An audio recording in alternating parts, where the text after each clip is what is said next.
Humboldt County Association of Governments meeting for January 15th, 2026, a new year. And with that, we'll call this meeting to order. And can we get a roll call? Chair Johnson. Here. Supervisor Madrone. Present. Mayor Sawatsky. Mayor Burgell. Here. Mayor White. Here. Councilmember Jorgensen. Here. Mayor Pro Tem Kenny. Here. Councilmember Orr. PAC Member Arroyo. PAC Member Allstrand. Here. And we have a quorum. And thank you. A lot of mayors. It's great. And our first item this evening is public comment on non-agenda items. If there is any public comment on items not on the agenda for this evening, this is a time we'll hear them. And I do see a hand for JM. Good evening, board. Thank you for taking my comment. I just really want to go back to us doing some research and collaborative comparisons for the diesel hybrid buses. I think doing all my research and comparing the efficiency and cost effectiveness, we really are selling our transportation short in our rural area, focusing on electric and hydro buses. So I really think it's important that we do our due diligence with doing the proper homework and analysis to have a fair justification for choosing other buses or, choices over others. I want to also kind of bring in our HCD allocations. I was able to listen into Eureka City Council and their recent discussion, and it's kind of been a backflip from verbiage from their city to now, but it's actually taking on a more realistic tone. And I think every city should be supported with that. So again, I think it's important for this board to check in with our municipalities in some way, shape, or form every year or every other year to listen to them. What are they having troubles with infrastructurally? What are they having any difficulties obtaining that's going to move us forward with the state's current housing allocations and mandates? Because we're all just kind of floating in our own little spheres without a general support. And I think you guys really should be the ones responsible to be that general support for all the cities when it comes to being a voice for us at a bigger level. So when it comes down to talking to HCD, you represent us. So I'd appreciate seeing this board move forward with some kind of facilitation of that and keep it an ongoing process. Thank you. Thank you. And I don't see any other public comment at this time, so we will move to board action items. The first one being election of officers and appointment of a CalCog delegate, and we have a staff report for that. Yes, thank you, Chair Johnson. So I will be brief. This is our annual activity whereby in HCOG's bylaws, we elect the 4 officer positions, or the board elects the 4 officer positions, I should say, and that includes the board chair, the vice chair, the 3rd board member, which rounds out the executive committee, so the executive board member, and lastly, our California Association of Council of Governments delegate, or our CalCog delegate. So the first 3 are relatively straightforward. Of course, the board chair presides over the meetings. The vice chair, fills that role should the board chair be absent. The executive committee member rounds out the executive committee. That's the action body that could take action in between board meetings if deemed necessary in order to keep business going. And if that was ever needed to be done, that action would be reviewed at the subsequent board meeting.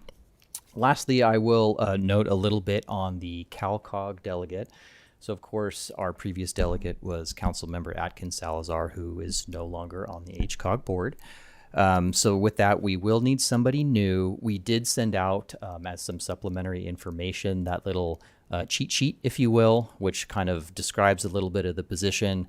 I do like to note that this position ultimately expects some travel. There are 2 to 3 in-person CalCog board meetings typically each year, in addition to a couple of virtual meetings that they facilitate as well. I will note that HCOG does budget for the travel expenses that would be incurred for the CalCog delegate with that. And lastly, just to provide a little bit of additional note there, that position, that delegate also will work closely with me as the executive director to, really review a lot of the policy things that are going on at the state level. And, the hope and expectation for that position is that is our regional advocate at the state level for a lot of the types of policies that CalCog is reviewing and taking on behalf of state regional entities. So with that, I will hand it back to the board, but we are looking for a motion that provides assignments for all 4 of those positions for this next calendar year. Thank you. Okay, well, thank you. Is there any questions from board members before we seek nominations? I don't see any, so we would entertain nominations for any of those positions, or if there's some of it's a little more difficult maybe when you include the CalCog delegate in there and the executive board member. The chair and the vice chair are the simpler ones, but the executive committee member, which I have actually held, has a lot of different roles that you don't even think about sometimes. So, Could I speak? yes. Thank you, Mr. Chair. So I would suggest that it might be good to break it up into 2 motions and have the motion for chair and vice chair, and then check in to see who might be interested in these various positions. So in regards to chair, who's interested in that position? Let's just ask that question. Mr. Chair, are you interested in continuing? If the board so likes that, I would continue on, yes. Okay, you've done such a great job. Anybody else? Well, that makes that one easy. And as far as vice chair, I know that Mayor Burgell would like to step up into that position, and I'm willing to step down. I've appreciated my year or so at doing this. It's been easy because Mike makes every meeting pretty much. So, and it's such a great group of people. We work well together. But is anybody else interested in the vice chair position? I would make a motion that we elect for chair Mike, and for vice chair Mayor Burgell. Sorry, Mayor of Fortuna as well. So. I'll second that. Okay, well, for the chair and vice chair, we have a motion and a second. We'll call a vote. So all in favor? Aye. Opposed? None. Well, that makes that easy. And then if I might continue, Mr. Chair, who's interested in the executive position other than the 2 that we just put into office? Anybody interested in that executive position? How many meetings Never happened since I've been might here. it involve? Like you said, it's an emergency thing typically. Yeah, as far as I know, the work conducted at HCOG typically doesn't lend itself to need the emergency type meetings that don't get a quorum. So as far as I know, that 3rd executive member has never had to act in that capacity. And one more clarification I will add in there, the executive member and the CalCog delegate don't need to be separate positions either.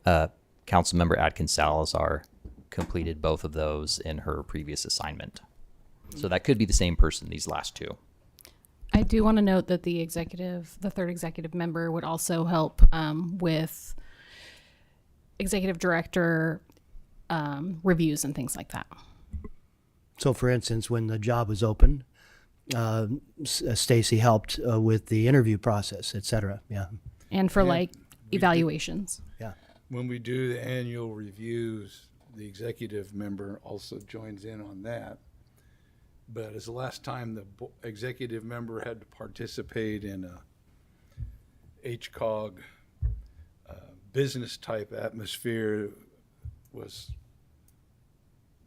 maybe in 19 or 20, because I was the executive member then, and it was something then. It was the last time I know for a fact. That since then, I don't know. Okay, I'll give it a go. Okay, so we've got one volunteer Anybody else? Is this just for the executive or is this for CalCog and the Are executive? you interested in the combo? No. Just the executive? Yeah. Okay. Good clarification. So anybody else interested in the executive position? Am I too new? I don't think there's any rule around that. And it's traveling, what, 2 to 3 times a year? Oh, for CalCog, that's different, because we're just talking about the executive position, but are you interested in the executive position, the third member of the board? He No. is. He is interested in that. Yes, So you're talking about the CalCog correct. Yeah. representative, okay? This And would you're be- interested in that. It'd be a good spot if you're interested. I don't mean to be leading this, I'm just trying to help the chair and the board along here. Anybody else interested in the CalCog position? I might be interested if, I'll say mildly interested. Mildly interested.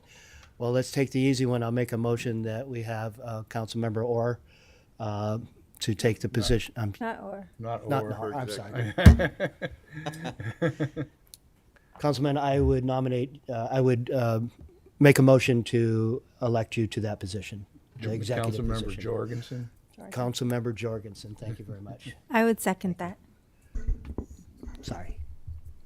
So, motion and a second, I guess, For the, for just the executive position. yeah. So we have a motion and a second for executive member. All in favor? Aye. Opposed? None. And then while I have the floor, if I still do, I would say we've got 2 members that have expressed interest. I don't know quite how to work that out. It'd be nice if we don't have to go to a vote. From Humboldt. I like that. In many ways, I can see how the mayor of Arcata would be a more appropriate, seeing as how I'm from one of the smallest cities in California. Yeah, but second incorporated. I mean, come on. Well, yeah, but I don't know. That's very She's generous. probably going to be more, accustomed to traveling and so forth. So if she's serious about being interested in, I'd be willing to step down. Well, that's a, Good. it's a big thing. So we appreciate that. We still need to, that's an elected position, right? Not an appointed position? We elect. Yeah. Elected by us. So I would make the motion to elect Kimberly, Councilmember White, to the CalCog representative for HCOG. I would second So we have, electing Mayor White. Mayor White, thank you. Well, I'm getting corrected also. So that's why I'm not chair or vice chair anymore, so. all right. Well, we do have a motion and a second to elect Mayor White, the executive committee member for this HCOG board. So we'll call a vote. All in favor? Aye. Aye. Opposed? None. So we have fulfilled our duties, and I appreciate your willingness to step back when needed and step up when needed. So thank you very much Thank for you. that. And thank you for facilitating a discussion. Although now you're powerless. Power of the people, right? We're all equal, yeah. So Thank you, Mr. Chair. thank you. So at this time, we'll adjourn as the HCOG board and reconvene as the Policy Advisory Committee. And we have one item of business, the consent calendar. Hopefully everyone's had a chance to look at that. We will be looking to approve the meeting record from December 20th. Would anyone have any questions, comments, corrections? Is there any public comment on the consent calendar? Well, seeing none, we'll close public comment and entertain a motion in a second. I'll move for approval of consent.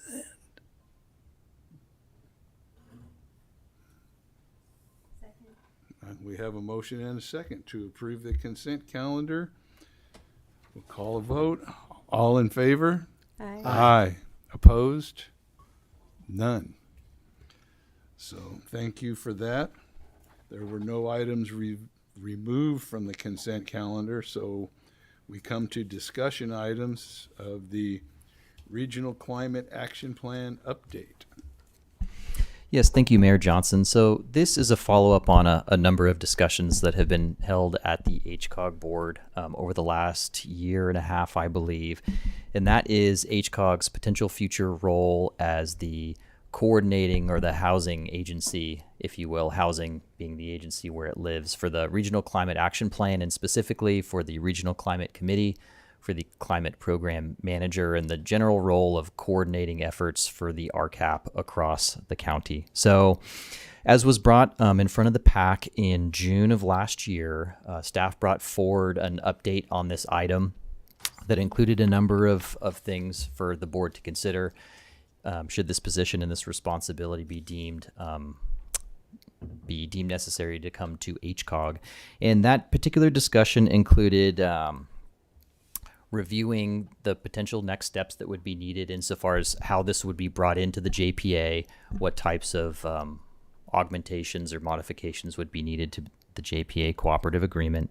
This included an updated recommendation that rather than spend HCOG reserve funds to fund a position in a first year, that staff move forward developing a regional funding MOU where local agencies could pay their proportional share for a regional position that could be housed at HCOG.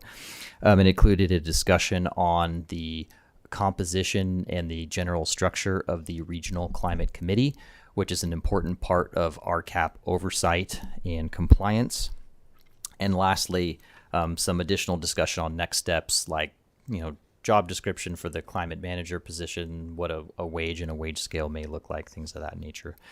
So coming out of that discussion item, staff received direction from the PAC and from the board to continue to move forward and explore HCOG as the home for the RCAP, if you will.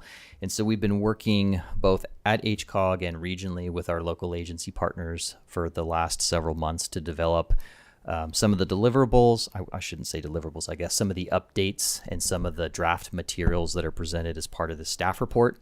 And I'll go through them one by one briefly. So I'd like to start with the direction we received from the board to get a legal review of our JPA agreement and to start to figure out what the next steps in that process would be like should the HCOG board ultimately vote to take on the RCAP position. And ultimately, we did get some good news from our legal counsel, which is our existing JPA cooperative agreement is sufficiently broad where we could take that role without actually updating the cooperative agreement. That would make things certainly more streamlined. What we could do is ultimately develop and execute a supplementary memorandum of understanding or a cooperative agreement, which could combo as our regional funding MOU, wherein we could secure the funding needed from local agencies to fund the regional position. The one thing I will note is it is pretty clearly called out in HCOG's JPA cooperative agreement that the intent of the agency is to act in an advisory and a planning role. So if the vision for the position was anything beyond that, so acting in similar capacity that the PAC does or the board does or that staff do now, that would require potential consideration in JPA modification. But if the vision for the role and the agency taking this on is to, again, act in an advisory and kind of a general oversight role for the region, that would be appropriate, and that could go forward without any additional modification to the JPA cooperative agreement. Next, staff have worked on a draft regional funding MOU, a position description, and a wage scale that would be accompanied with that. So we have included that in their draft forms as part of the staff report for review and information at this time. I will note, we have been working with the regional team, so a lot of the staff level folks at all of our member agencies have had a chance to do an initial review, and they've been part of the discussions as we've talked about the MOU and everything. It has not made it in front of any of the councils or the board. That would be a subsequent step, should HCOG elect ultimately to take this on and to move through into finalizing those agreements. So I will note the funding MOU currently does have some draft numbers in there for agency proportional share, which right now is proposed to be based on an agency's population size relative to the county size. And it includes an approximate wage scale of $105,000 to $128,000. So that's just some of the context for how those numbers, again, that are draft and to be considered further by local agencies. That's how they came to be. The other key points of the MOU that's in there in draft form, again, because it's not necessarily necessary to update the JPA agreement, this could also serve as the binding document that would bring the RCAP and the Regional Climate Committee to HCOG, and that language is included in there. The current proposed funding term would be a 5-year commitment for local agencies, and so we're trying to line that up with the initial compliance years in the RCAP for greenhouse gas reductions, which are 2030 targets. So we thought 5 years was long enough to be able to provide some position stability for a new regional climate action plan manager, but not so long that it would potentially tie in local agencies funding a position into perpetuity, which we didn't necessarily think would be appropriate at this step. And lastly, there's a number of other things in there for how to manage, potential unforeseen cost increases, or should a local agency be unable to contribute their proportional share. There's all sorts of additional items in there as well. I will also note, lastly, that this MOU has gone through legal review by our legal counsel, so it's pretty close to the, should HCOG board, through a subsequent item that would have to be an action item, decide to move forward with taking on this role. This MOU, as it currently stands, would be pretty close to the one that we would start to work with our local agencies with. But we would finalize things again, such as the position salary, things like that, at that time. Next, the Regional Climate Committee, or the RCC organization. There was some discussion back in June on how this could look, and the two scenarios that we talked about at that time is the Regional Climate Committee being a board level advisory committee versus being a staff level, more technical committee. We did receive direction from the board to continue to explore that item, and in working with our regional partners, we kind of took the approach is to ask them what they would like to see, what the staff level folks at all of our local agencies would like to see. And the consensus is that a new board level advisory committee, similar to the PAC, but something that could be called, say, the Climate Advisory Committee, is the recommended or preferred structure for the Regional Climate Committee. So our thoughts on how that would come together is it would include the HCOG board, of course. It would include HTA, RCEA, and HWMA. It could also include Caltrans as well, as they work a lot in the climate space as well. It could include other members, should the board or anybody else deem that necessary or advantageous. So that could be developed. That standing committee could be formed via resolution, and we could talk further as to how that would interplay with HCOG board meetings or what the meeting cadence of that would be. But again, the recommendation is to make that a board level committee, and in tandem with that, to establish a Regional Climate Technical Advisory Committee that serves similarly to the HCOG Technical Advisory Committee for the transportation and HCOG related items. And that Technical Advisory Committee could have an even broader membership of advisory committee members, so it could go outside into tribal governments or utility providers or all sorts of other technical folks that would be good to have at the table while those types of items are being discussed amongst the technical group.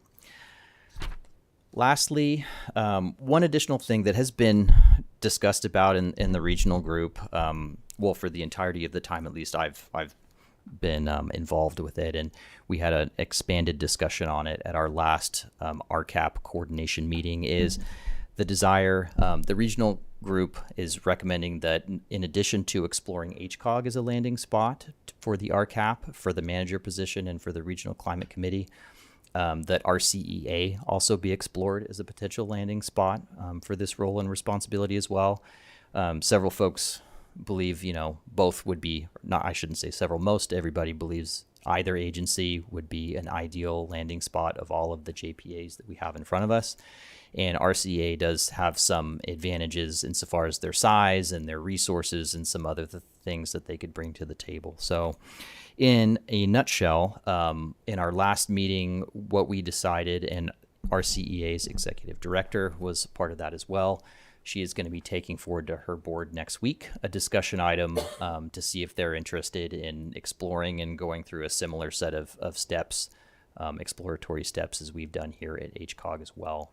So after they move through that and we see where that happens, the regional group is going to continue to convene and ultimately make a recommendation for which direction the region would like to move in for that position. So more to come there, but just an update to be provided. And again, the RCEA board will be discussing that at their board meeting next week.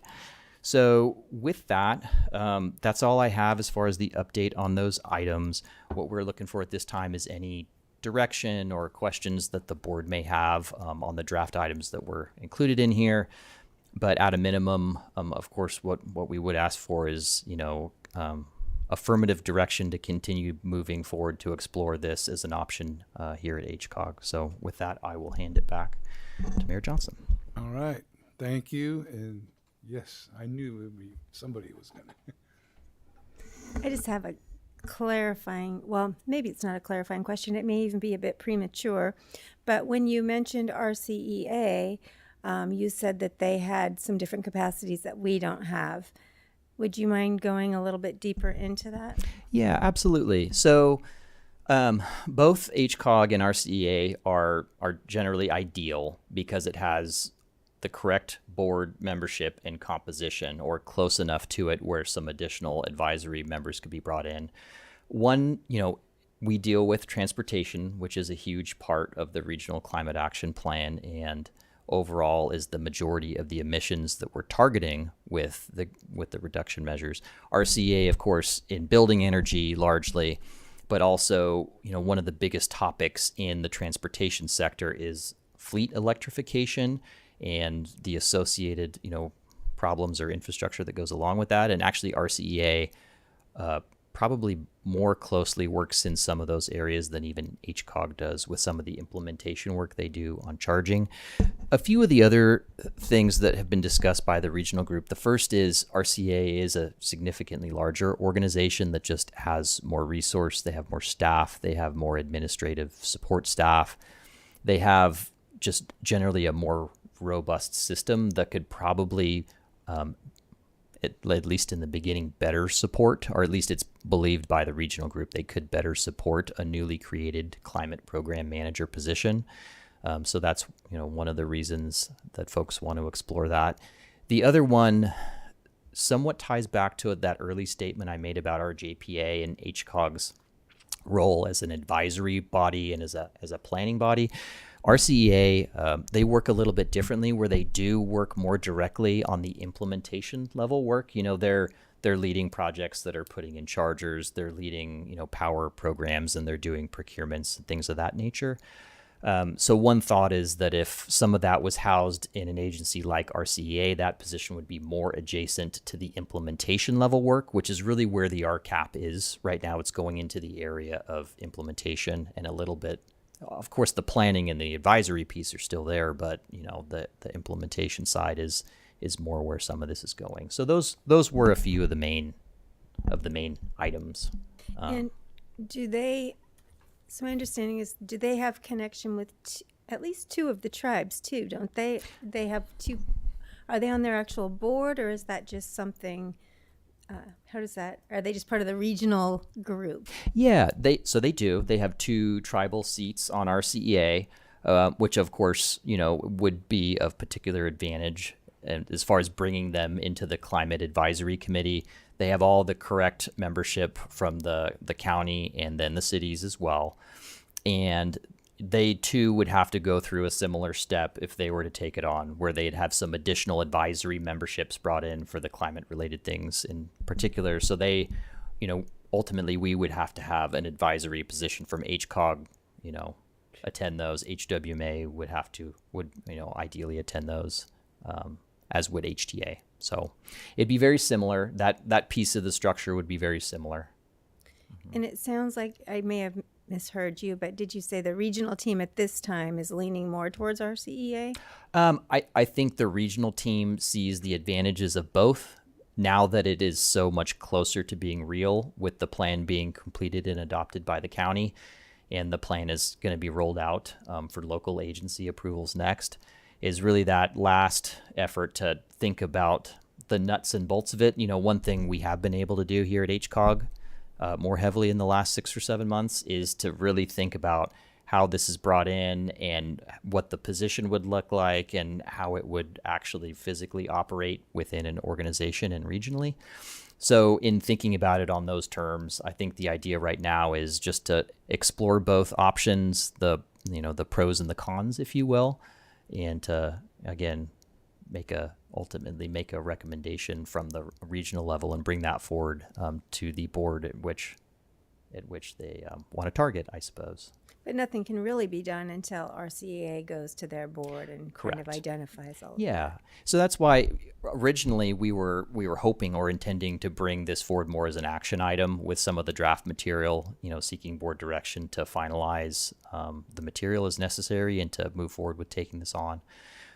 We still wanted to take this forward as an update and to show you what we've been working on and what we have. But the idea right now is it'll be brought forward to the RCA board just as kind of that, go, no go, please explore, or thank you, no thank you. When that concludes, after next week's meeting, we'll reconvene as the regional group and probably get a roadmap for what our final steps are here. And, one of the things that is nice is regardless of where it goes, a lot of this early legwork, thinking about actually having the conversations about regional funding, putting together some draft MOUs, thinking about the structure of it, whether it lands here or whether it lands at RCA, a lot of that material, a lot of the work that has been invested in that would be transferable, again, whether it's here or at RCEA. So, Great. Thank you. All right. Any Could I other? ask a quick question? Yeah. Or I'm glad that you clarified that, because that was my question, is would all of that work be transferable? And with that, would it still be then the executive director that would oversee that new position, regardless of whose umbrella it goes under? Yes, I at least I believe so at this time. Their executive director would have to think about the specifics about how that would fold into their organization, and I'm not highly familiar with their department structure. If it was here, that's absolutely how it would be. It'd be directly under the executive director. Okay, so that could change as well as the job description, and being that they're less in the advisory capacity but more in implementation, that certainly could look quite different. Yeah. It could provide some additional opportunity. I will say the job description would likely largely be the same because that really comes out of how that position is described in the RCAP itself. So a lot of those pieces of it would be the same. Again, at RCA, they would arguably have better access to more resource and more other people on a day-to-day basis within that working organization. But the position itself and what they'd be doing would probably be the same, no matter where it's located. So, Yes. so the timeline for resolving all this is what, a couple of months or? Yeah, I would say we have a scheduled meeting with the regional planning director group the first week in February. My sense is, depending on how things, again, I'm assuming are asking that, this board is wanting us to continue down this path of considering it too, and assuming that RCA is in a similar space. We'll probably be working on some additional specifics of that over the next month or two, but I would think in March or April, it would come back to either board as an action item to take it on and to move forward with that. Because I do believe, again, the county, of course, has adopted it, and the local agencies are going to be seeing this at their council level here pretty soon too. And ideally, that would be not only the plan, but the draft, the final draft funding MOUs that we're developing here as well. So. Yes, Mayor Rigel. Well, I was just gonna say that I don't see any problem with HCOG continuing to move forward as if we may end up being the primary. And then if it shakes out that we're not, that's fine, no great loss if we just step back, as I understand it, so.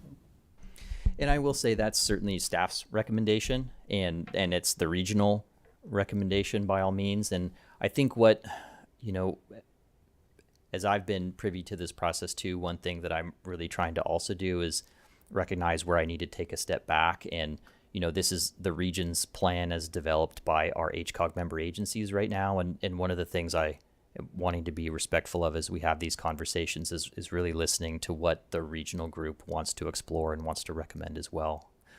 Because of course, we're happy and we would be, honored to take our part in this and facilitate it too. But it's still, in some ways, like I like to say, like lives and dies with our local agencies that are adopting the plan. So Adopting and funding. absolutely. Did you have Mayor Burgell? I think you, pardon me, I think you clarified it for me, but the bottom line, the end of the line here is the regional board deciding who will take this project. It's not us saying, we're taking this project, or our CEA saying, we're taking this project. It's actually the regional board. Is that correct?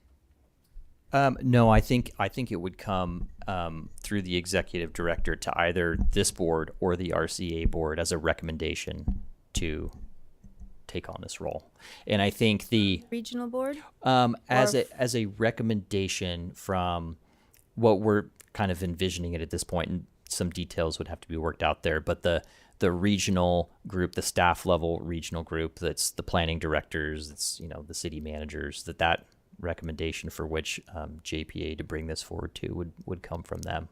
Similar to, if you could imagine, our RENA recommendations come as a recommendation from the regional working group. Great. Thank you. Yes. I sit on this board, of course, and RCEA, and I look forward to hearing more from Beth next week. But right now, if I had to say where a better fit may be, I would say HCOG. That could change, but it feels right now to be better here. And I have a question. There was a comment in our material about an agency being able to opt out. Under what conditions might that occur? Yeah, this is a question we shot back and forth with our legal counsel as well. And right now, the thought is a couple of things. Ultimately, a local agency, I suppose, could decide not to move forward at some subsequent time, working on compliance work under the RCAP. That could be I suppose, a board decision that could happen. So that would be one area. Another one, and the more likely one that I think we're actually thinking about in terms of the MOU, is if, say, a few years down the line, a local agency who has adopted the RCAP and is, working and doing things under the RCAP has some extenuating circumstance where maybe they can't provide funding in full as part of the MOU, or maybe they can't provide funding at all. That's really more of the scenario we're trying to just think and plan for, is knowing, we have a 5-year MOU, we want to provide stability to that, but there may be some circumstance that needs to be provided for if an agency needs to take a step back from a financial perspective. Yes, Supervisor Madrone. Thank you, Mr. Chair.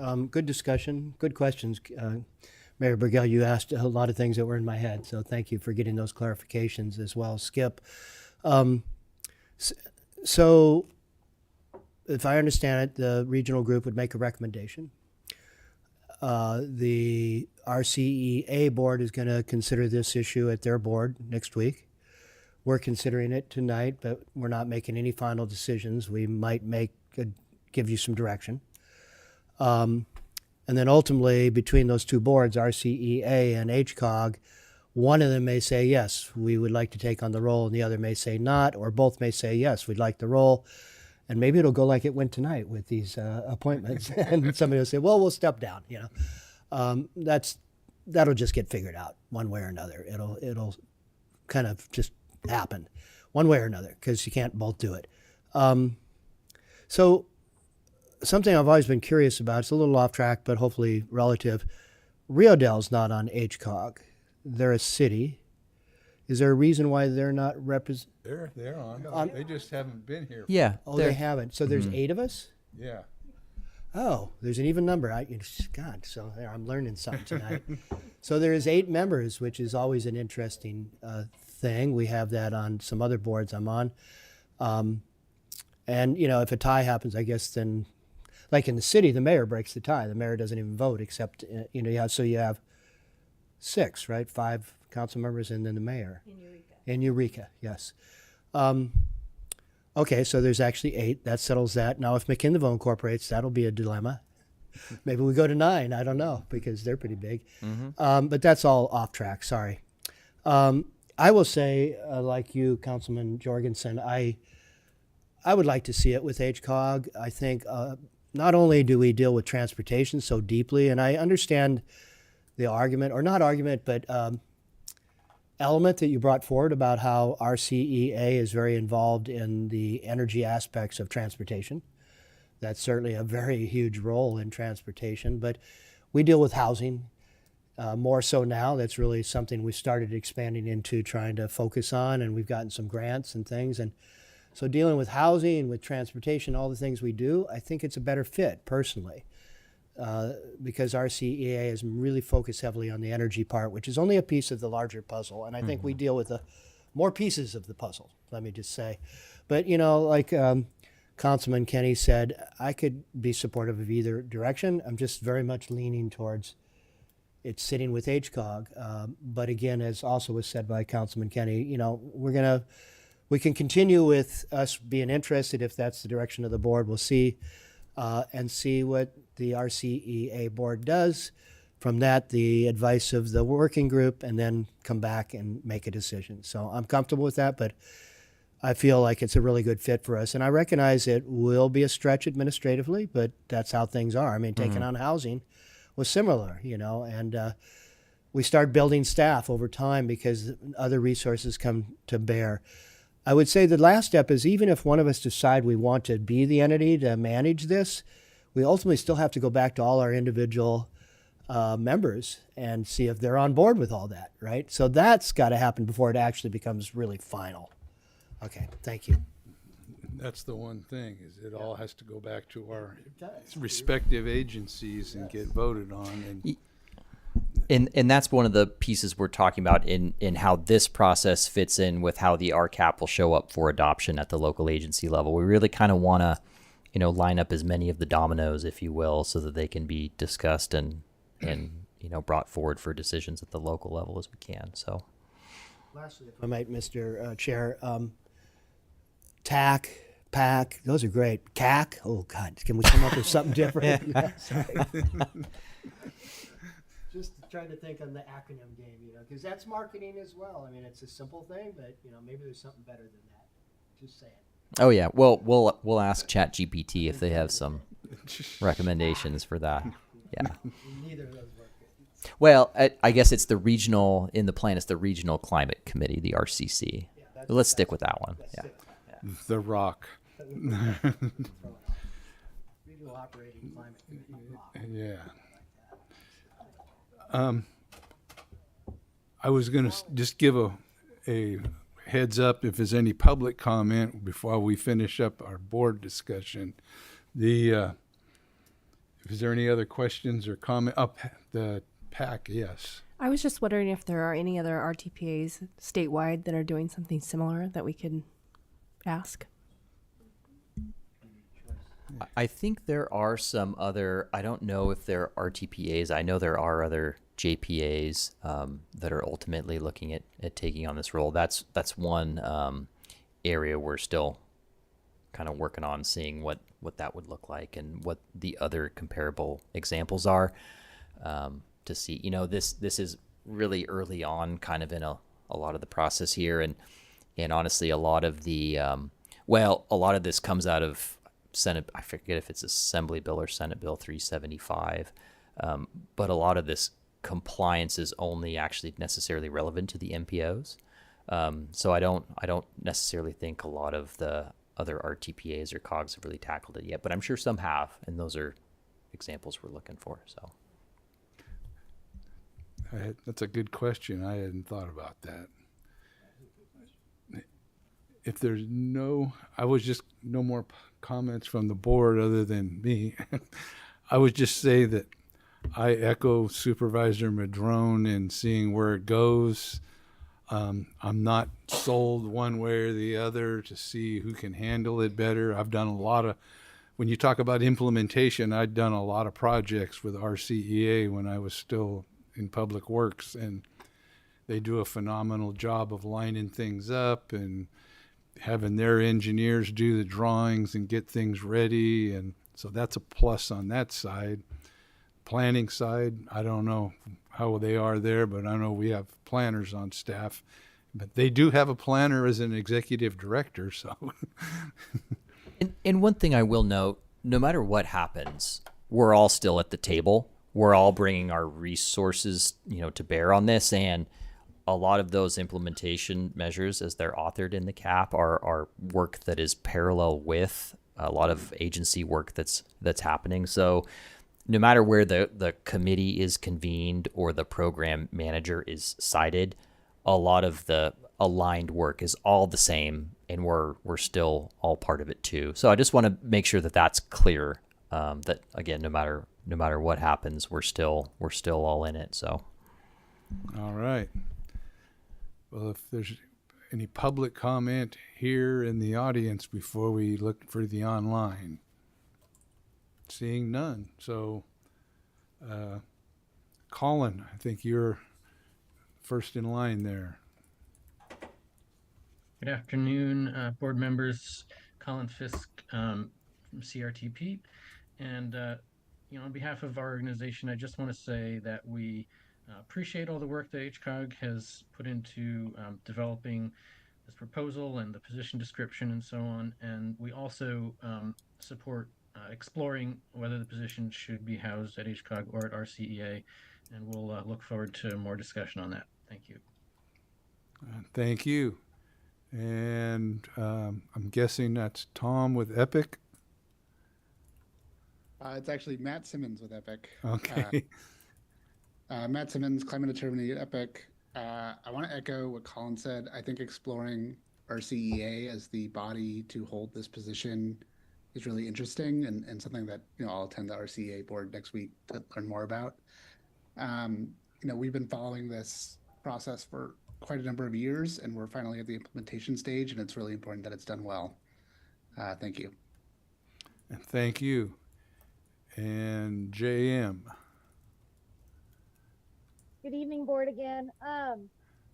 It would be maybe a suggestion to see if just the timestamp from this discussion in your meeting tonight could be sent prior to RCA, something for them to review so that all your thoughts and stuff are exactly what they are. I think it's valid to work with them. However, for the main governing board, I would prefer HCOG. And honestly, it's not that you guys have really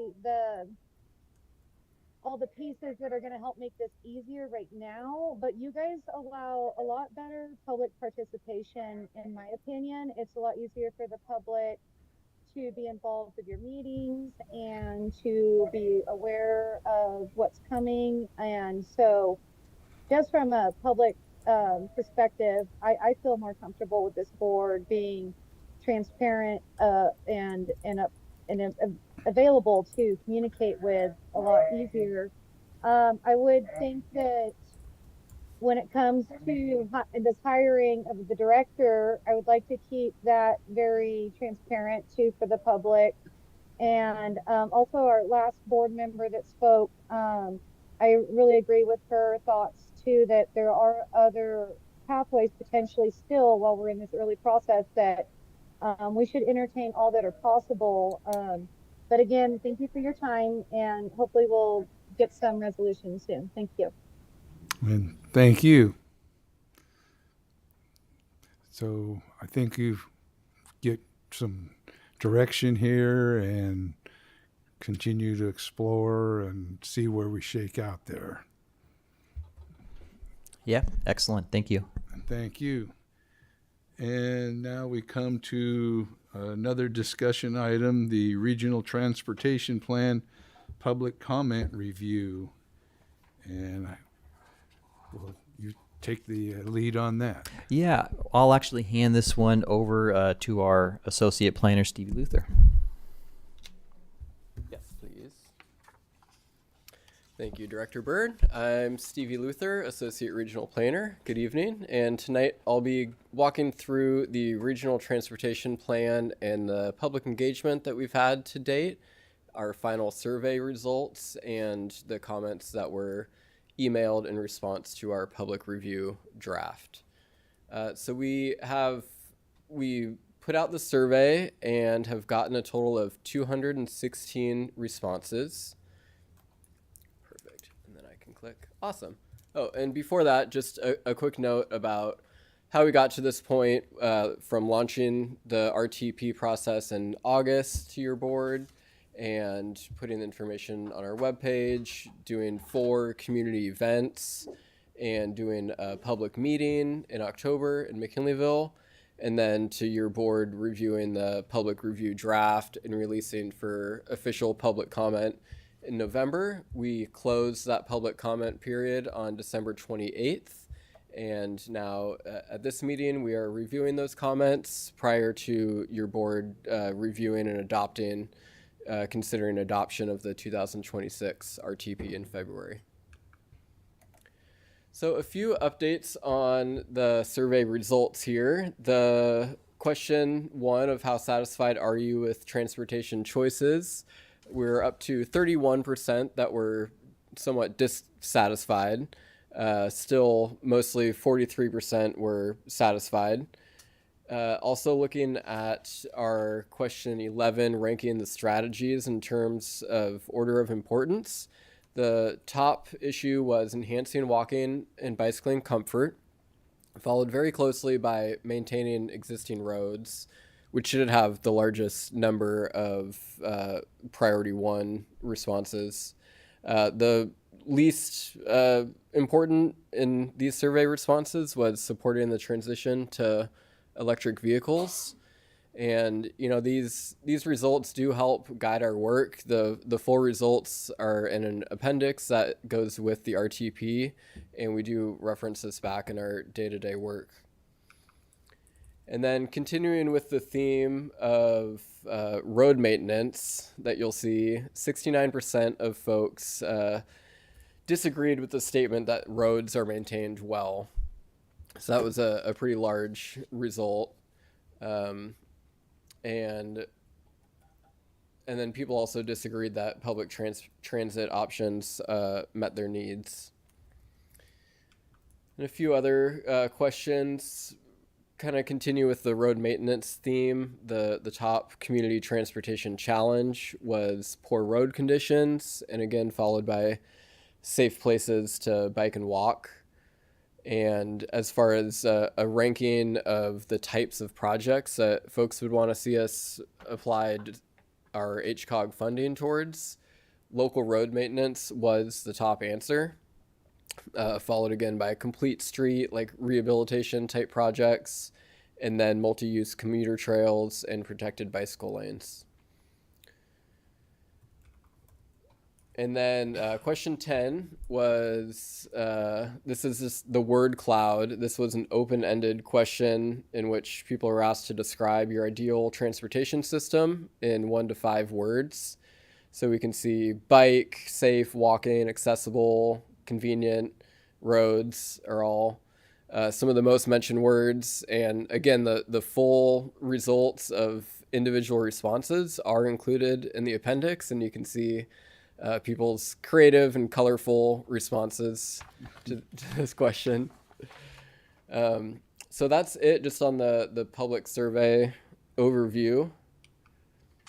And then I want to get into the public comments that were received by email. We did receive a total of 41 comments, and 31 of those were from CRTP and EPIC supporters following a call to action, as well as CRTP, EPIC, and 350 Humboldt's longer letter.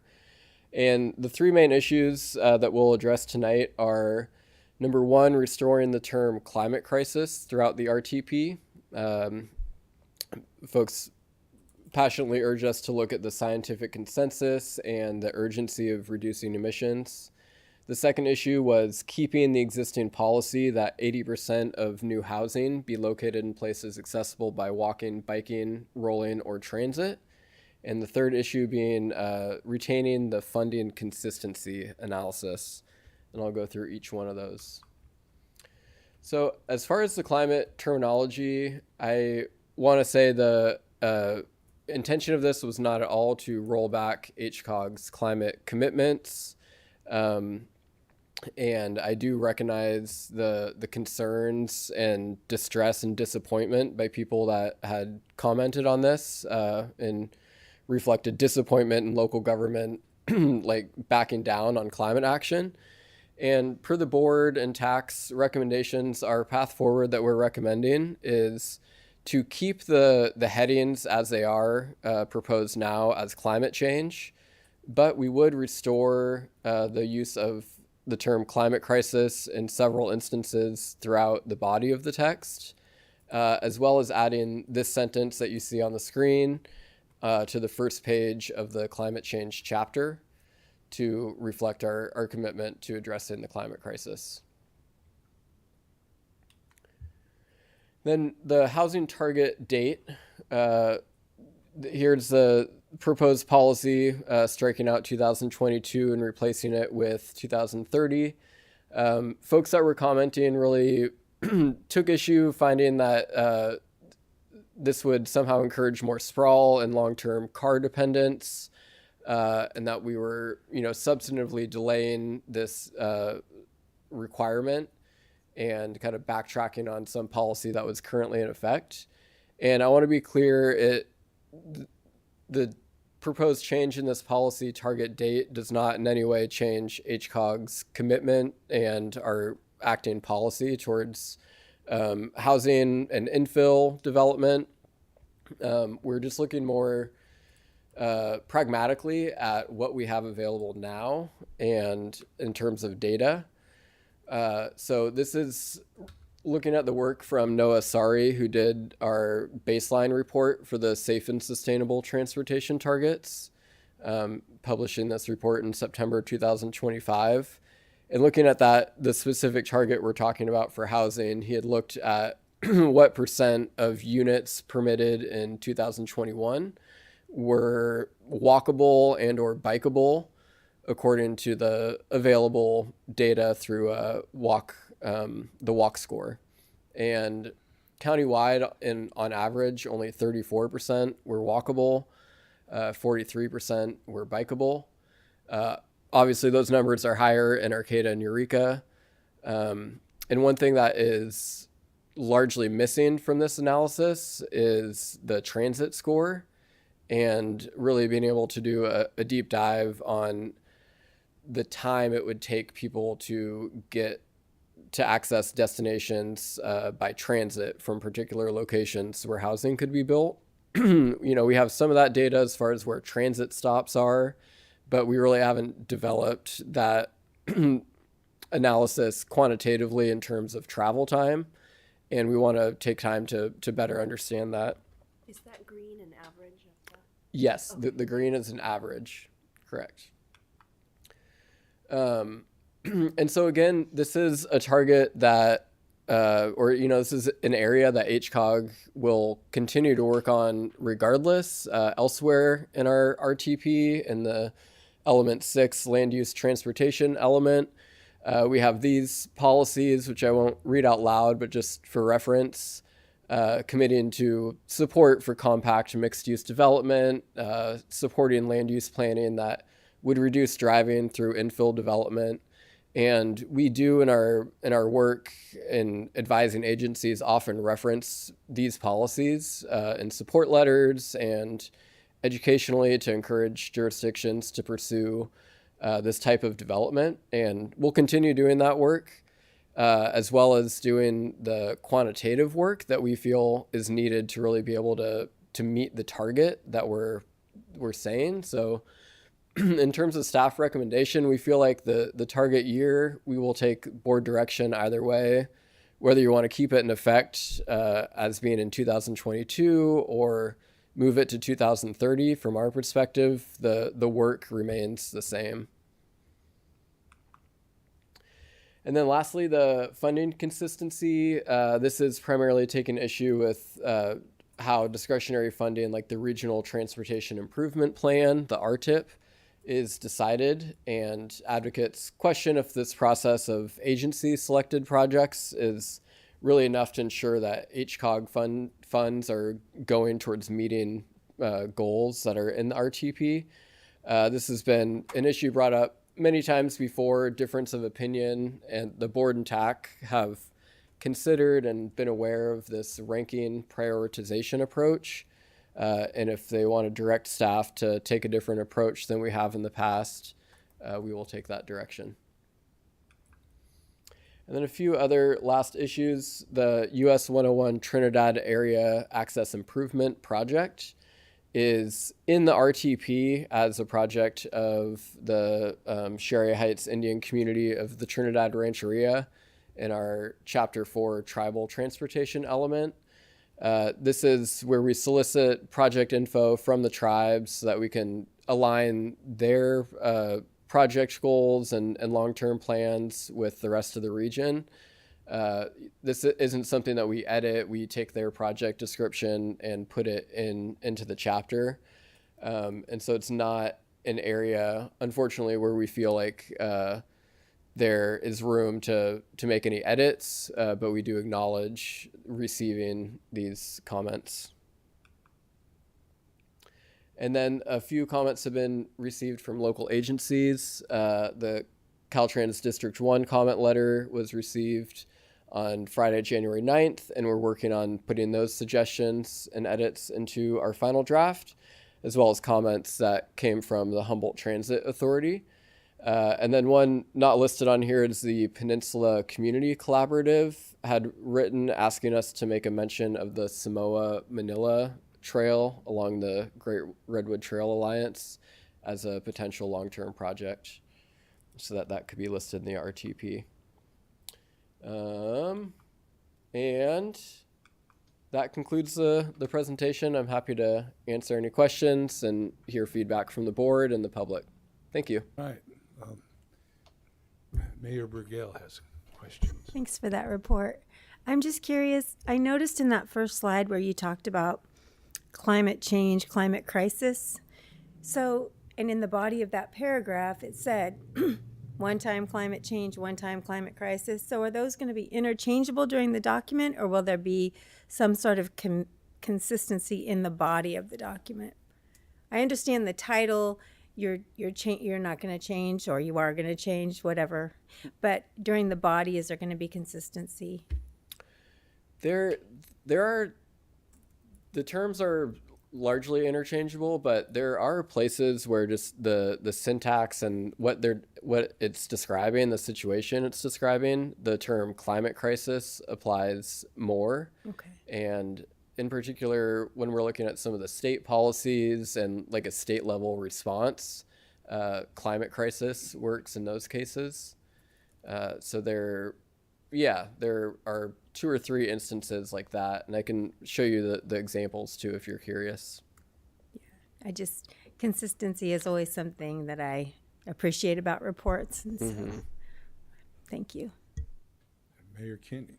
What year was 2022 selected as the date for meeting the 80%?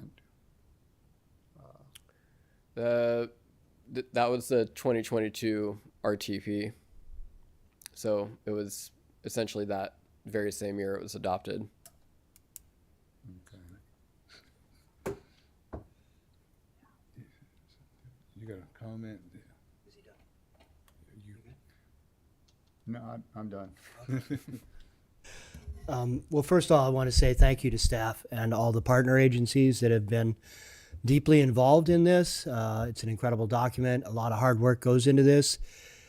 Even before I was on the board, I did have some questions about the ranking process or non-ranking process, and really just agencies bringing forth projects. And I know there was pushback from the TAC on that. You were on the TAC at that time, and it can be complicated. Any ranking process has its pros and cons and faults and pluses, whatever. But I do think it's important that at some level we're trying to make sure that what we're selecting does tie back into our goals. And if we're not ranking them based, and there used to, last time I looked at it, there was a bunch of columns that, does it do this, does it do this, does it do this? And you get a check box in those various columns, and some would have every box checked but not recommended for funding. Some would have only a few boxes but recommended for funding. So I do think we need to improve that, for transparency and to make sure that we're meeting our goals. I know it gets pretty political. I've talked with our representative at the county, Tom Mattson, a lot about this, and Tom has often said, that he personally works really hard to try and not gobble up all the money at the county level. I think the surveys you did are extremely reflective of why the voters passed Measure O, I would have to say, which, we did a lot of polling. I was very engaged in that effort, and yeah, people are not happy with the county road system. But this document and this effort represents all the cities as well as all of the county.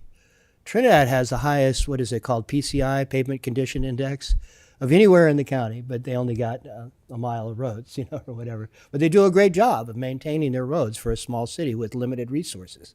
The county has, I think, the lowest PCI and heading in a bad direction, which again is why the voters, I think, said, please, I'll put a 1 cent sales tax on myself at a time of inflation and economic crisis and everything, and they still did it at 60-some%. It's phenomenal, right? So that reinforces itself there. I also want to say thank you to the Caltrans representative for that detailed letter. What was it, 20 pages of comments? I mean, and I hope you don't feel like it reflects at all on your work, because your work is incredible, but this person invested a tremendous amount of time in trying to be helpful, I think. And I'm sure you guys see it that way, that, wow, it was caught every little dot and T and everything else. But really important and good concrete input. So I want to please pass that on to that individual, because that was great. You mentioned that the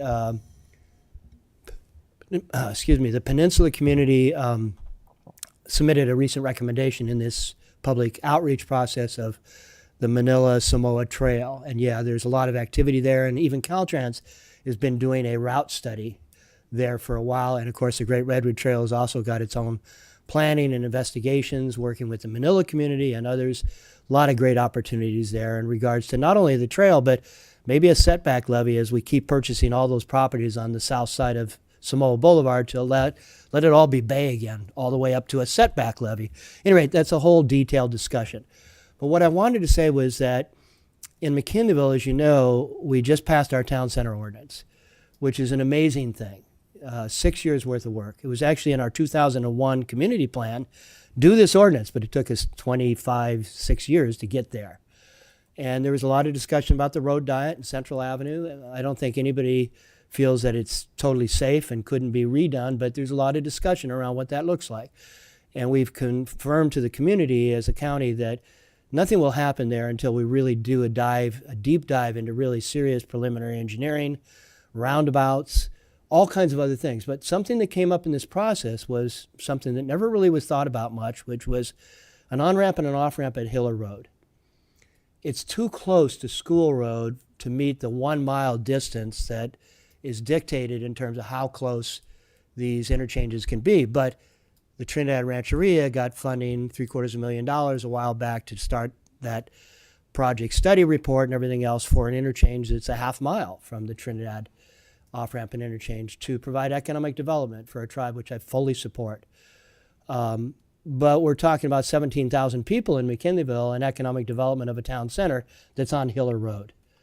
And this idea of having just a south on-ramp and a northbound off-ramp, just two, you don't have to do all four because going north is a different story. But from the south, having that connectivity at Hiller Road and considering those an off-ramp and an on-ramp there, I would very much like to see that in the RTP. I was told it was too late, but I'm hearing that it's not too late to offer up suggestions of projects for the RTIP.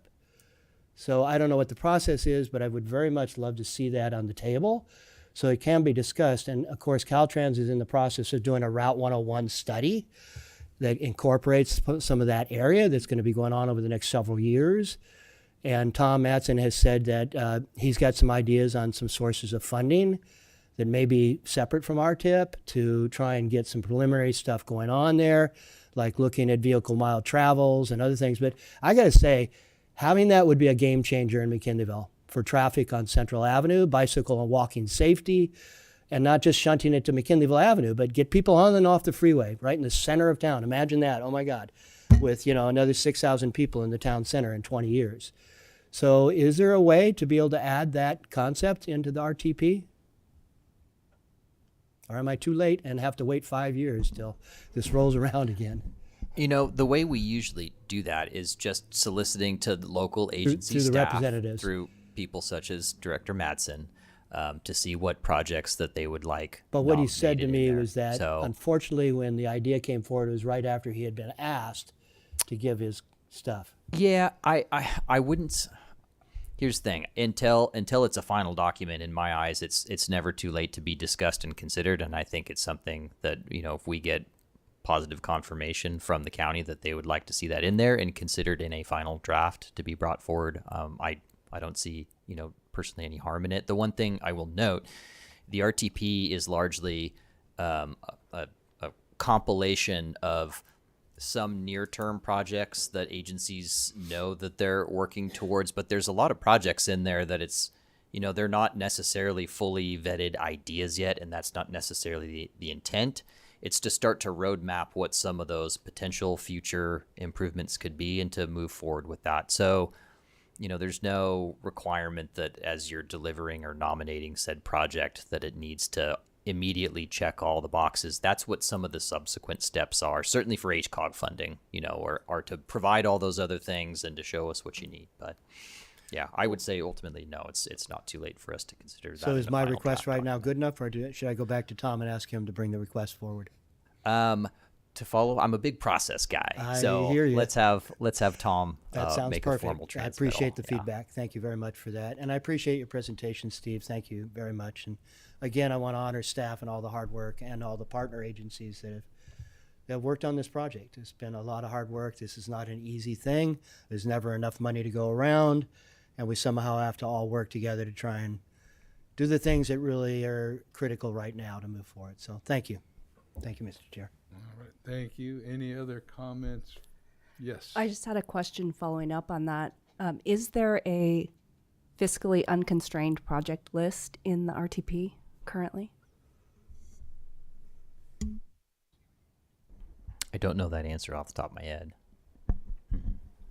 I believe we do in our table, Complete Streets 7 have constrained and unconstrained projects separated Because out. that could be a good place to capture those needs. Can we get a little definition of that term so we can follow along with you better? Constrained being the term for projects that have a funding source identified, and unconstrained, nobody knows where the money would come from. Okay, thank you. Yeah, and I will note that the majority of the projects listed by local agencies in the RTP would be, oh gosh, Unconstrained. not having funding. That one, unconstrained. Yeah. Unfortunately. Good question. I think we all learned something too. But back to is there any questions or comments from board members, PAC members? Seeing none, is there any public comment? Yes, it's time to come forward, ma'am.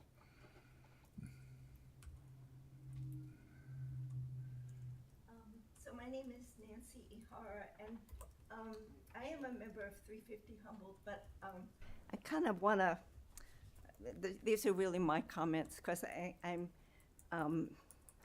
not totally sure that I'm accurate about what I'm saying. So decades ago, I attended a TAC meeting, and I actually do not remember why. I suspect it had something to do with the need for public transit in Manila, where I live.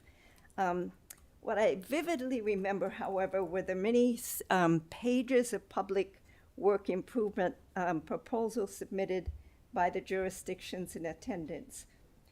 With limited money, my understanding was that it was the responsibility of the TAC and with the staff to prioritize these projects. And it was obviously not an easy task. Again, I hope I'm understanding this correctly. The funding consistency analysis, and that's what I'm addressing, of the present RTP assists in this process. Presently, this analysis prioritizes alignments of projects with the RTP. I hope this is correct. The new draft RTP does not do this. I urge the board to return to the language of the older document. Alliance with that language in the older RTP, the 2022, is more responsive to the present climate crisis that we are experiencing. Thank you. Thank you. And see any other public comment here in the room? Okay. I see Colin Fisk and CRTP. Hello again, Alan Fisk with CRTP. I'd like to address the three main issues that you just heard about in Mr. Luther's staff report. First, the use of the phrase climate crisis. We do appreciate the restoration of some uses of the phrase in the RTP, but we just continue to be mystified as to why the change was made in the first place.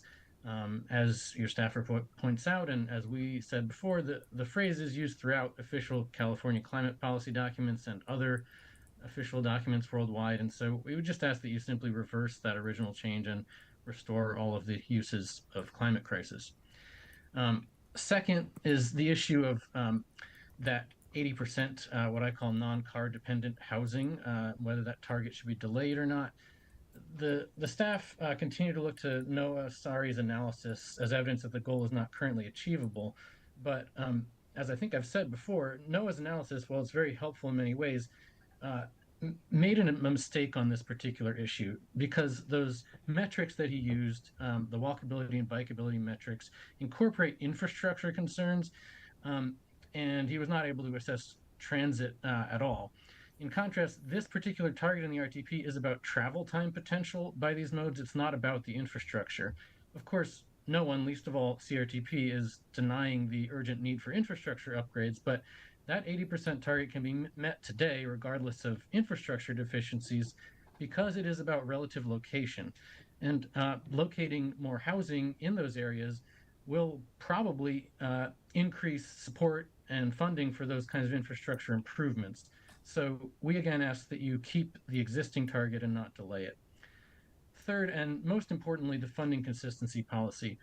I just want to quote here the RTP's overall objective, in other words, its main reason for existence.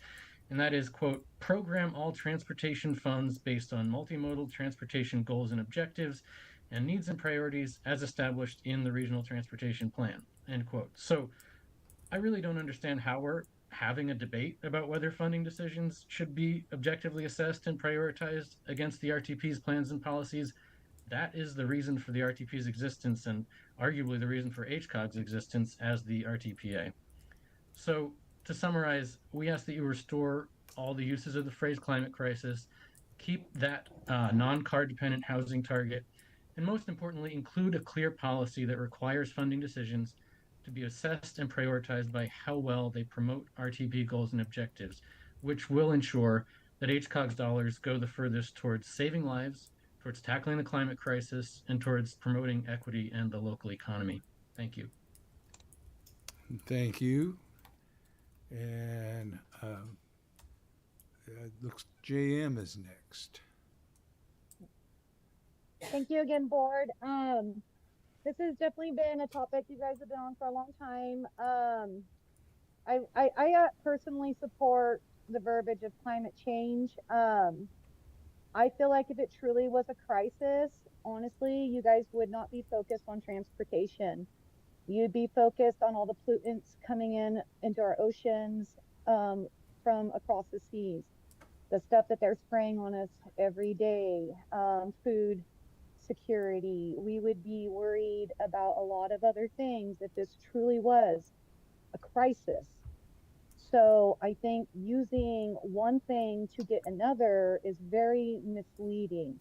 I think it's more fair to be like what Colin was just saying, you know, once we get these housing, then we can support this transit. I think I don't think it's very proper to use one thing to get another thing, when honestly, it is such a minuscule piece of the puzzle. Just personally from a farmer perspective and longtime generational person of Humboldt.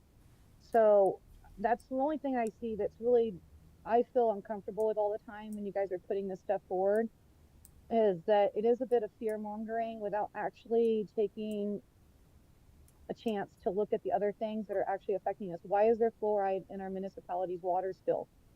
You know, if we're really concerned about you know, everybody's common good and health. So I'll leave it at that, but thank you for letting me talk tonight. Thank you. And Epic. Hello again, Matthew Simmons, the climate attorney at Epic. First, I want to second everything Colin Fisk said. He does such a good job giving public comments that I'm often left wondering what to say. Couple of key things that I want to add to his comments. The term climate crisis was actually used in a quote from the state of California, which an earlier version of this document changed to climate change. And so we crossed out crisis in a quote from the state of California and wrote in change. And I think the fact that that happened illustrates why, you know, sticking with the term crisis throughout the document just makes more sense. It's just a more accurate depiction of, you know, the reality of what we're going through. Second, I want to state, you know, for the record, and I think you're all aware of this, that according to the Regional Climate Action Plan, over 70% of our county's greenhouse gas emissions come from transportation. So I don't think it makes sense to not focus on transportation-related impacts when considering how to fight climate change. Third, with the goal of building 80% of new housing in walkable and bikeable and public transit usable places, I think the fact that we established that goal in 2022 and we're here in 2026 and we are clearly not meeting that goal according to that analysis is not evidence that we should push back the goal. It's evidence that we should try harder to push for the goal. And so I would ask you not to delay it until 2030 because we failed to meet it so far. I'll also note, and HCOG is aware of this, according to the regional housing needs allocation, there's, you know, hopefully going to be built a lot more housing built in the next 4 years before 2030. And so I think we should be doing everything we can to make sure that that housing is planned for in a way that supports our climate and transportation goals. And so not having that goal in the next 4 years, I think could actually have a substantive impact.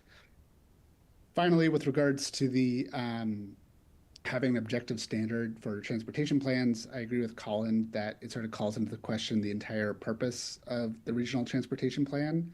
And I do want to flag what Supervisor Madrone said about how important it is to have those objective criteria, but how it doesn't always restrict you from funding things, right? You can check the box on just a few things, but still fund a project because you feel like, you know, for certain other reasons that weren't captured by that checklist, it needs to be funded.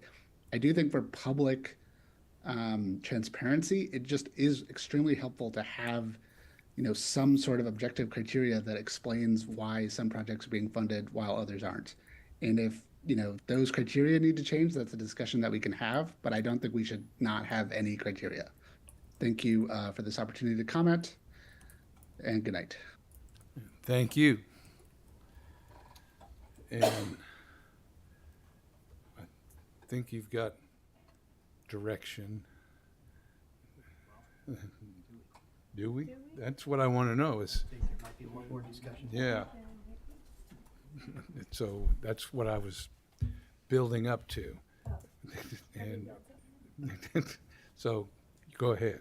Thank you. Thank you for all the public commenters. I do want to say that as for the goal, I would like to see it stay the same.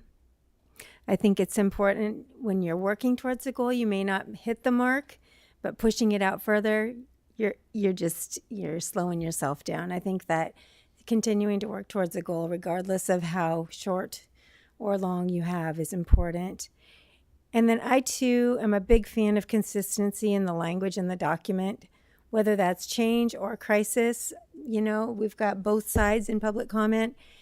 I just think the language should be consistent throughout the document.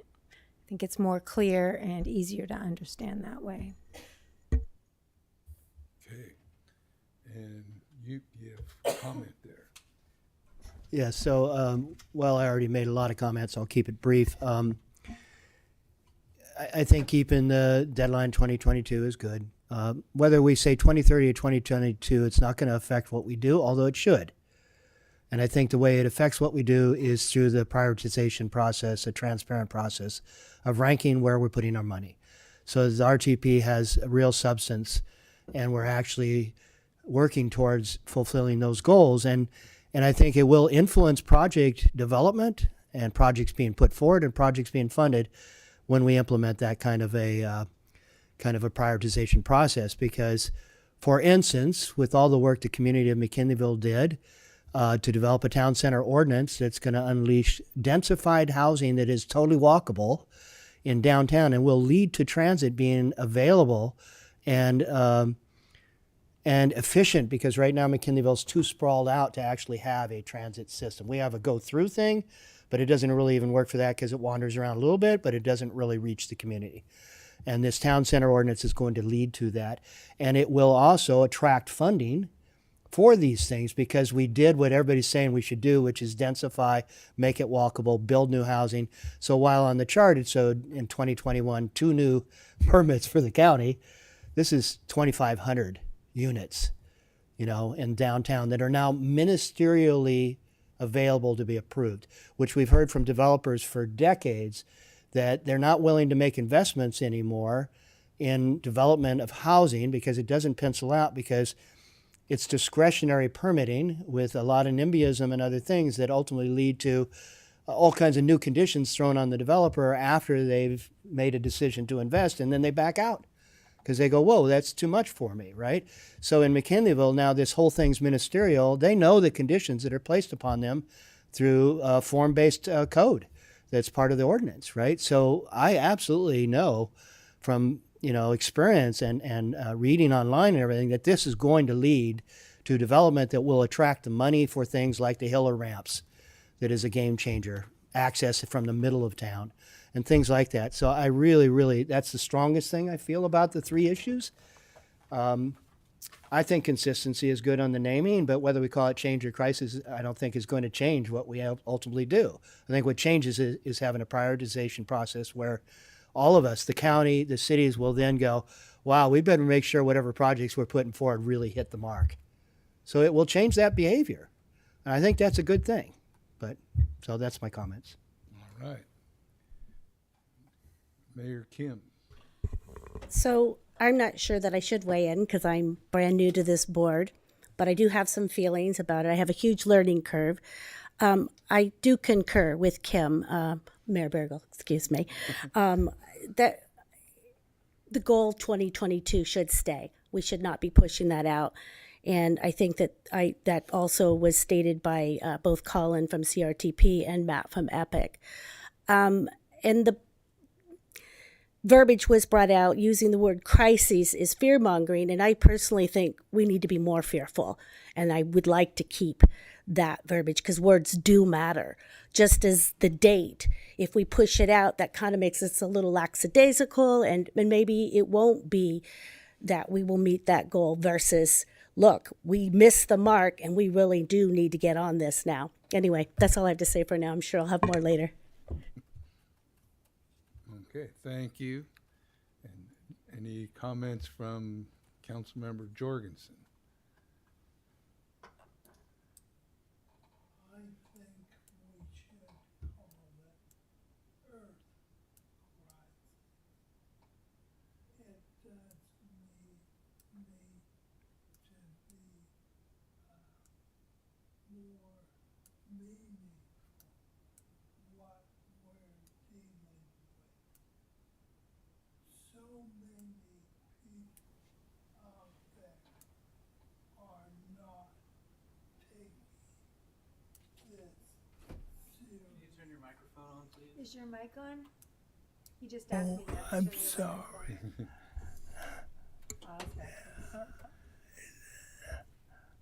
So I do agree with crisis or a term that is more meaningful. That's it.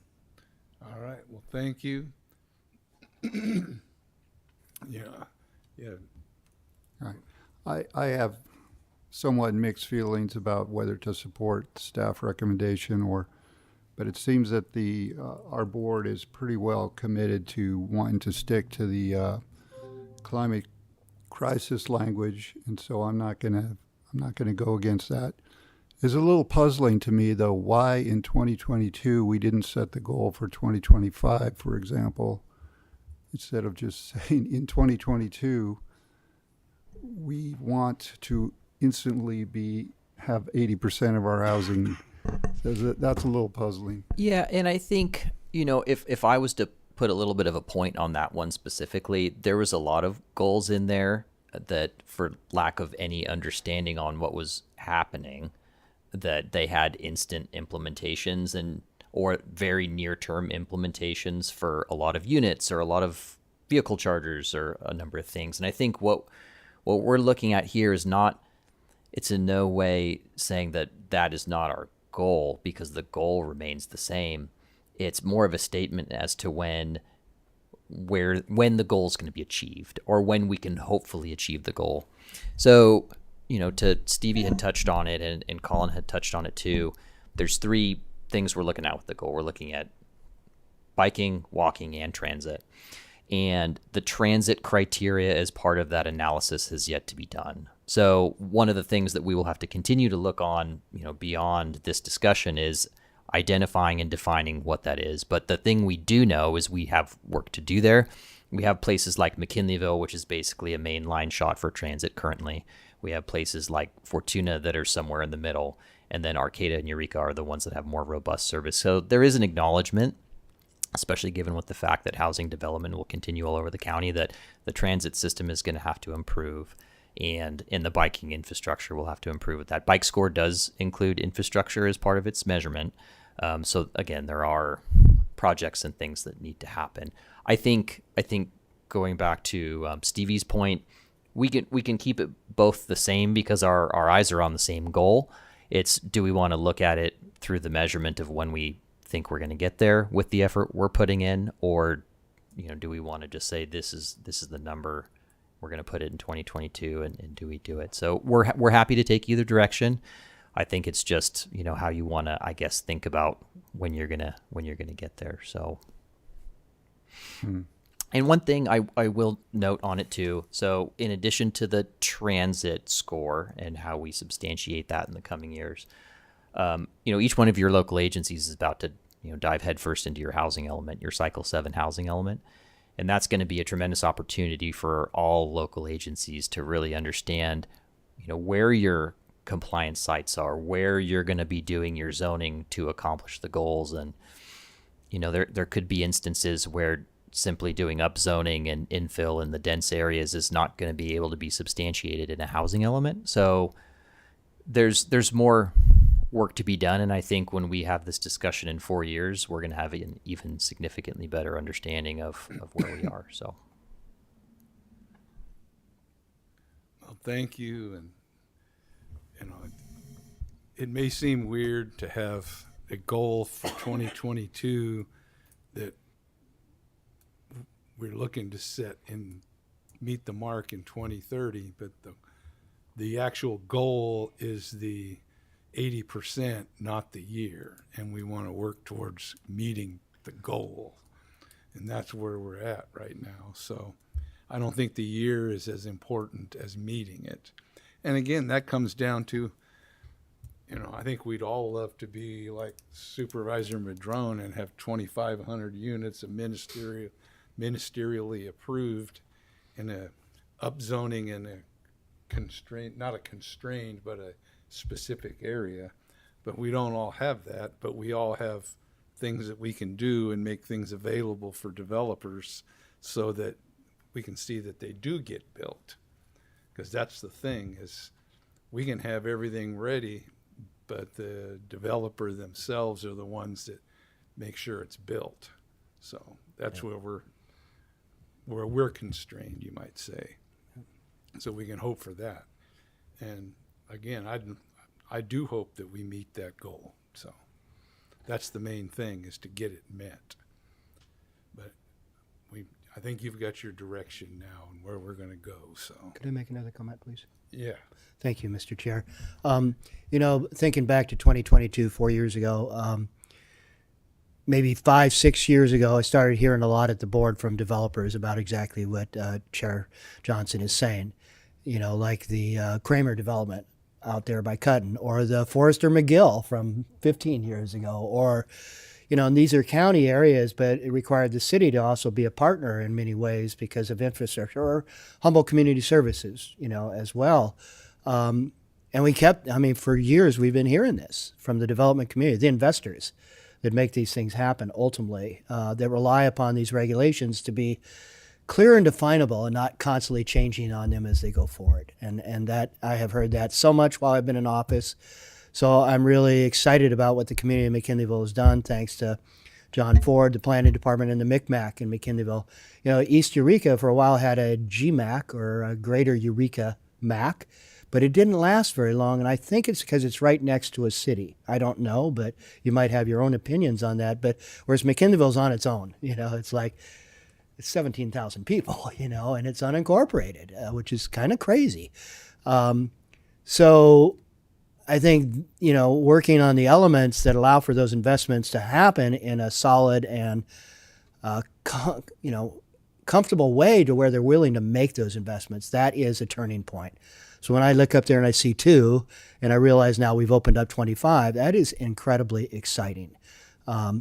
And I know that the city of Eureka has done a tremendous, and Arcata, frankly, and Fortuna as well. All these cities have really been doing a lot of projects. And everybody's starting to go up, because that's all you can do unless you want to cover your farmlands and all the rest of it, right? And being innovative with parking lots, and whatever it takes. So I personally am seeing a lot of good positive movement towards the change in our ability to meet these targets compared to where we were at in 2022. So again, the date doesn't matter to me as much as the goal, like was said by the chair. And I think we're heading in a good direction to make that happen. I don't think anybody thinks we'll meet all of those RENA numbers, because they're pretty large, but I think we're going to do a whole lot better than we've been doing because of these things that are happening. So that's, on the positive note, I think that's good movement. All right. Any other comments? Board comments? So I think you've got something now to work with. And I do have to say, I was surprised looking around and seeing the number of units that Fortuna had going all at once, and just keep moving. And so that's a positive change to meet some goals. So, all right.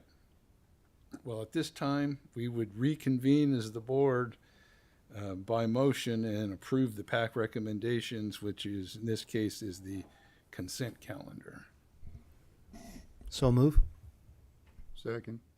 So we have a motion and a second to reconvene as the HCOG board and can approve the recommendations. All in favor? Aye. Aye. Opposed? None. And that brings us to staff and PAC member reports. And we get to hear the mellifluous tones of our executive director again. I feel like I have to look that word up. Is that really? Yeah. Yeah.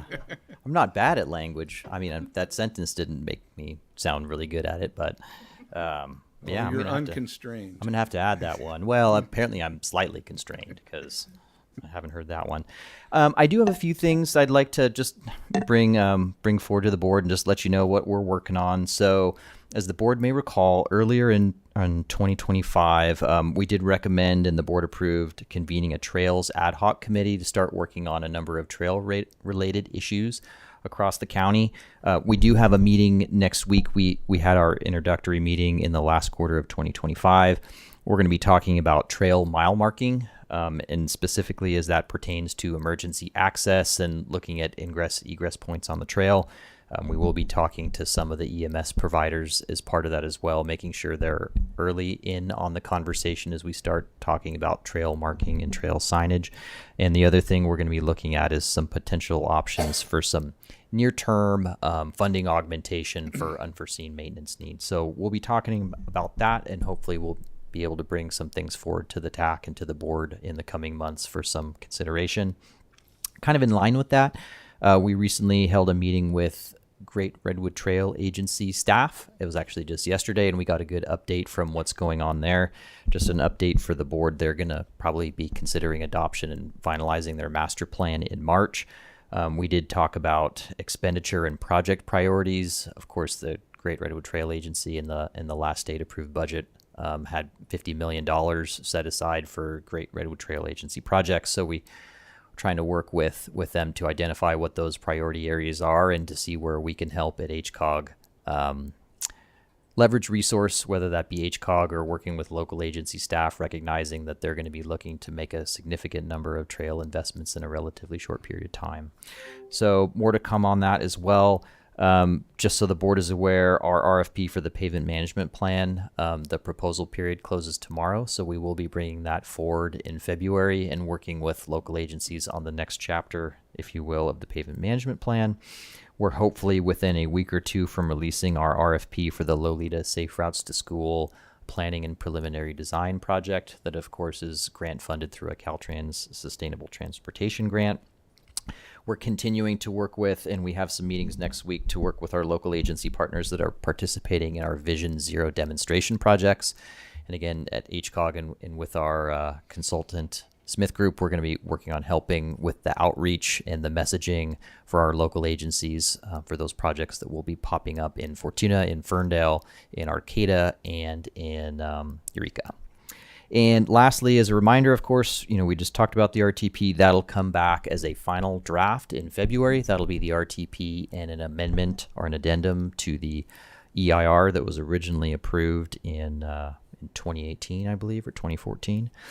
And then lastly, just to keep the board aware, and I'm sure folks saw this, insofar as our RENA process, so we did have a final adopted decision on the final draft RENA preferred alternative for allocating units regionally.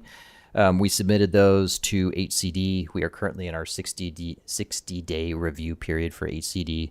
I did want to make the board aware we did formally receive today an appeal from the city of Eureka for the board's decision on the RENA process. We are working with HCD staff. It is our understanding right now that they need to complete their review before we do anything, considering the appeal or bringing that back to the board. But just really, again, wanted to make the board aware and know that we'll be talking about that as early as February potentially, but maybe in March. So that's all I have to report. All right. Thank you. And Caltrans reports. The Indianola interchange continues to move forward. There's no significant updates from last meeting, just upcoming construction activities, including the installation of the traffic signal at Jacobs Avenue, completing the southbound ramp construction, removal of medium crossings at Indianola, connection to Bay Trail, and reopening the Indianola cutoff in both directions. Work still planned for completion by the end of this summer. There was a Caltrans milestone package in your agenda, and This contains a list of all the Caltrans projects, and this one included the project initiation document work plan, the milestone report with the list of Caltrans projects, and a project map. And as part of the quarter package, we're piloting a new feature, and it is a link to a project communication form. So you'll see that on the first page and the map. And this is a new tool that is available to you as a board member representing a local agency to use if you would like to become more involved in Caltrans project or projects listed in the milestone package. So you would click on that link and it would take you to a smart sheet intake form, and you would enter information about the project that you're interested in.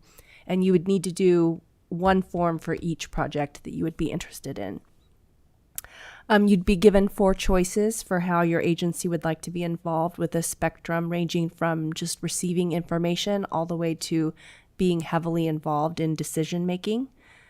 You can also request a presentation of a certain project, and we would work with Brendan to see if that's appropriate and determine if we could, have a presentation at a future meeting. So once the form has been submitted, someone from Caltrans will follow up with you within 2 weeks.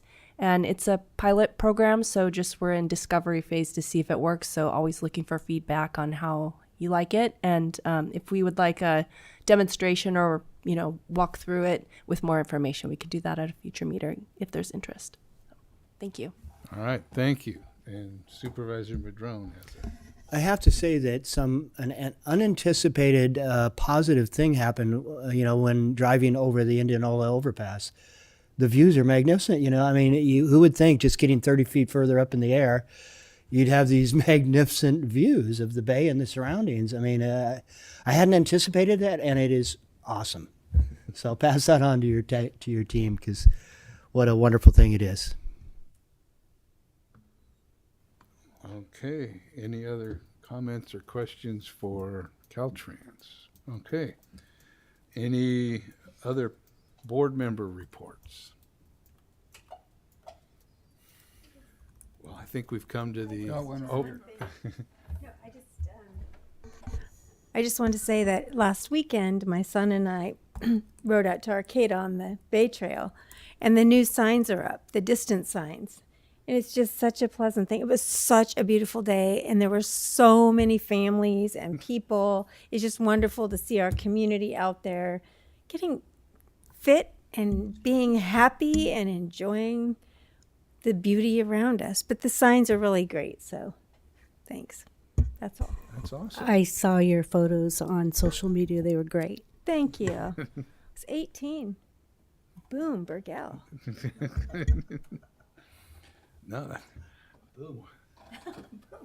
I've noticed that from a different angle going over the Samoa Bridge when you get up and you can look out and see.